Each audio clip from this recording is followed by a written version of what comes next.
देखो, तुम लोगों को ऑलरेडी रेड रूम के कॉन्सेप्ट्स के बारे में पता ही होगा एंड ऑल्सो तुम लोगों को पता होगा कि भाई स्क्विड गेम लॉन्च हो चुका है। सो मुझे व्यूज इकट्ठा करने के लिए कुछ ना कुछ थ्योरीज अपने माइंड में बनानी पड़ेगी। एंड ऑल्सो जो मेरे हिसाब से मुझे लगता है कि भाई ऐसा कहीं ना कहीं गेम चल रहा है, ऐसा कहीं ना कहीं चीज़ें चल रही है एंड हम लोग भी वो अपनी थ्योरीज बेस्ड जो थिंग्स होती है रेडिट पे वो सुनते हुए आए हैं कि भाई कहीं ना जो बहुत ज़्यादा अमीर लोग हैं, जो बहुत ज़्यादा पैसे वाले हैं, वो ऐसी रेड रूम्स वाली थिंग्स को देखते हुए आते हैं। एंड ऑल्सो जो मुझे लगता है कि भाई वो ऐसे ही इंजॉय करते हैं। जो स्क्विड गेम के अंदर तुम लोग को वीआईपीज देखने को मिलते हैं ना, वही वो भी इस तरीके के माइंडसेट के साथ कुछ ना कुछ लोग एग्जिस्ट करते हैं इस दुनिया में भी। क्योंकि जिस हिसाब से लगता है कि भाई हमारे सामने वो एकदम पुख्ता स्टोरी लगती है ना कि उन्होंने वो स्ट्रीम देखी है एंड ऑल्सो भाई जिसके पास बहुत ज़्यादा पैसा हो जाएगा एंड वो दुनिया में सब चीज़ एक्सपीरियंस करके बैठा हो, दुनिया में ऑलमोस्ट हर चीज़ एक्सपीरियंस करके बैठा है। सो उसके पास एक लास्ट ऑप्शन क्या बचता है देखने का? भाई कोई अपने आप को घिस रहा, किसी का कट रहा है।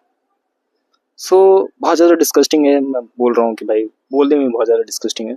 बिल्ली का कांग वो बोलने में बहुत ज़्यादा डिस्कस्टिंग लगता है, लेकिन तुम लोगों को भी अंदर से पता है कि भाई कहीं ना कहीं ये चीज़ें ट्रूथ है। क्योंकि ये नहीं है कि हम लोग सब अपनी चीज़ें माइंड से क्रिएट करते हुए हैं, कहीं ना कहीं चीज़ें तो हम लोगों ने सुनी है, कहीं ना कहीं चीज़ें तो किसी ने बताई है, तब जाकर वो हमारे दिमाग में फिट हुई है कि भाई कुछ ना कुछ तो हुआ होगा।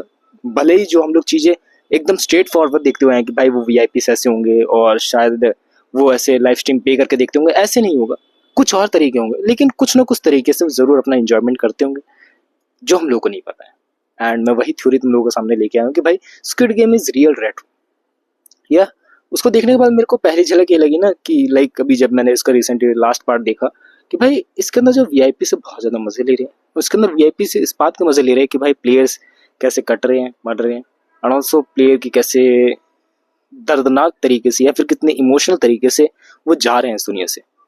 सो उसको देखने में उनको बहुत ज़्यादा मज़ा आ रहा था एंड ऑल्सो वो इस बात के लिए पे करने के लिए रेडी है कि भाई प्लेयर 456 से रहेगा एंड साथ ही साथ वो बच्चे के ऊपर बैट लगा रहे हैं, डिफरेंट चीज़ों के ऊपर बैट लगा रहे हैं। एंड जैसे उन्होंने बैट लगाने की बात करी ना, मेरे दिमाग में एक खटका सा पहले बैठा कि भाई तुम लोग उसके अंदर बैट लगाते हैं ना, कौन सी वो एप्लीकेशन है ड्रीम 11 के अंदर, मेरे दिमाग में पहले वो बैठा। एंड सेकंड थिंग मेरे दिमाग में बैठी कि भाई रेड रूम्स। एंड मेरे दिमाग में इस वीडियो का कॉन्सेप्ट आ गया कि भाई रेड रूम्स एग्जिस्ट कर रहे हैं, या रेड रूम्स एग्जिस्ट कर रहे हैं जिनकी स्टोरी हमारे सामने पहले से पड़ी हुई है एंड जिसके बारे में मुझे तुम लोगों को बताने की ज़्यादा ज़रूरत नहीं। ये टॉपिक अपने आप में इतना ज़्यादा इंटरेस्टिंग है कि भाई कहीं ना कहीं ऐसी चीज़ चल रही है जहाँ पर इंटरनेट की एक्सेसिबिलिटी कम है एंड ऑल्सो उस हिसाब से रिस्ट्रिक्शंस नहीं है, उस हिसाब से कुछ कहा नहीं जा सकता उन लोगों को, लेकिन तब भी वो ऐसी चीज़ें कर रहे हैं। अब बात लेकर चलो कि भाई ये किन तरीकों से कर रहे हैं, क्या चीज़ें बैकएंड में कर रहे हैं, कहाँ पर बैठ के कर रहे हैं, इस चीज़ों का हम लोगों को अंदाज़ा नहीं है, लेकिन ये तुम लोगों को भी पता है कि कहीं ना कहीं हो रही है। अब मैं इस बात को बार बार रिपीट नहीं करूंगा, आई थिंक मैंने बहुत बार रिपीट कर दिया। अब आगे बढ़ते हैं इस कॉन्सेप्ट से कि भाई हाँ ये रियल है तो क्या। देखो ये रियल है एंड इस बात का हम लोग को पुख्ता सबूत भी है। पुख्ता सबूत है क्या बोलने लगता हूँ मैं, बीच बीच में थोड़ा बहुत अनरिलेवेंट चीज़ें बोलने लगता हूँ, पता नहीं क्यों मेरी भाषा भी बिगड़ने लगी एंड ऑल्सो मेरे अपने जुबान पे भी कंट्रोल रहना कम हो गया। मैं बार बार वही देख रहा हूँ, बिल्ली दिख रही, एक शॉट डाल देता हूँ इसके भी बाद में। अपने मेन कंटेंट में फोकस करना है, मैं डिस्ट्रैक्ट हो जा रहा हूँ बहुत ज़्यादा। मैं कह रहा हूँ कि जो स्क्विड गेम तुम लोगों को दिखाई गई, वो जो रेड रूम्स का कॉन्सेप्ट तुम लोगों को दिखाए गए, वो पुख्ता दिखते हैं कि इन तरीकों से वो इन्जॉयमेंट कहीं ना कहीं से हुई है एंड कहीं ना कहीं से वो कॉपी करा गया है। ऐसा नहीं है कि कोई कॉन्सेप्ट हम लोग रियली वे में अपना ओन बना के डालते हैं। बहुत से तुम लोग को ऐसी चीज़ देखने को मिलती है जो एकदम न्यू है, यूनिक है, तुम्हारे दिमाग को लगता है कि तुमने उससे पहले वो चीज़ देखी ही नहीं है। हो सकता है तुम लोगों ने वो चीज़ ना देखी हो, लेकिन अगर बात करी जाए क्रिएटिविटी की, so that's a copy about a thing. तुम लोगों ने अगर एक बुक नहीं पढ़ी तो मेरे को एक दिमाग नाम में आ रहा है, नाम में एक दिमाग आ रहा है, that was a steel like an artist. And उस बुक में बताया गया कि जो भी तुम लोग चीज़ें करते हो, ऑलमोस्ट पूरे समय जो तुम लोग चीज़ें करते हो, लाइक मैं अपना हैंड गेस्चर यूज़ कर रहा हूँ, मैं अपने बोलने का स्टाइल यूज़ कर रहा हूँ, ये कहीं ना कहीं से कॉपी है। अभी तो मैं अपना ओन बना के कर रहा हूँ कि भाई मैं बचपन से ही ऐसे बोलते हुए आया हूँ, डर डर के, अनकॉन्फिडेंस होके, तो मैं वैसे बता रहा हूँ तुम लोगों को। सो कहीं ना कहीं से तुम लोग इन चीज़ों को कॉपी करते हो एंड यही सेम चीज़ अप्लाई होती है जो तुम लोग मूवीज वेब सीरीज वगैरह देखते हो कि भाई कहीं ना कहीं से कॉन्सेप्ट उठाए गए एंड इसका कॉन्सेप्ट भी इसी तरीके से उठाया गया। एंड बाकी सब जो तुम लोगों को इस जॉनरा के अंदर मूवीज देखने को मिलती है ना, उनके ये कॉन्सेप्ट लगते हैं कि भाई देखे दिखाए हैं, कहीं से रेडिट के यूजर के फॉर्म से उन्होंने वो सब चीज़ें उठाई हैं, तब जाकर हम लोग को एक रियलीनेस देखने को मिलती है।